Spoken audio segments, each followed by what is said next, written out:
شلون يعني؟ شلون؟ بلد حلوة والله حلو مو بعيد والله حلو. احكي جد يعني. الله انت عم تقول لي البلد هي تركيا حلوة، طب ايش فيها الحلو؟ طب خيو ما بعيد لك تركيا هون خيو، لك الامريكي بيجي لهون ما بشتري يطلع. ايش هون طبيعي على طبيعة هون، اعطيني شغل وخذ بدك. طب يا اخي بس طبيعي يا ابن عمي يا غير لك والله ما بعرف. طب بدي اسالك سؤال، في حل السوري يعيش بمكان احسن غير بلده فيها احلى؟ في بلده وفي اوروبا، في اوروبا بيطلع بيت رافدين وبنسى حوله، وفي بلده برجع على القتل والضرب والذل. طيب حلو، طب شو بدنا نلاقي حل بعدين؟ طب يعني تعبنا والله تعبنا نكذب على بعض تعبنا.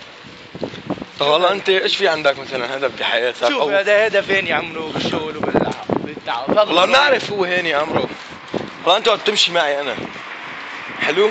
اي والله ما بعرف اقول لك يعني شلون اقول لك ما بعرف شعورنا بتحسحس يعني.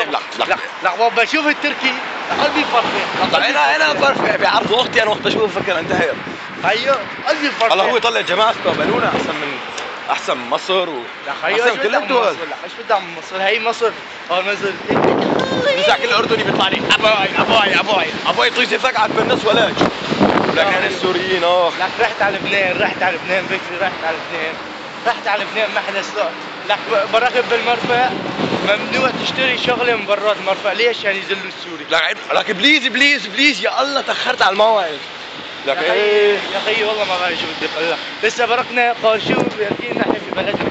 السعوديه تبعت لنا دعم يا الله شو بنحب الدعم نحن، يا الله كثير بنحبه. والله ما بعرف اقول لك. يلا هلا بنهديكم كوارث. اول حكى محمد مغربي، باي باي. شاركونا على اليوتيوب حبيباتي.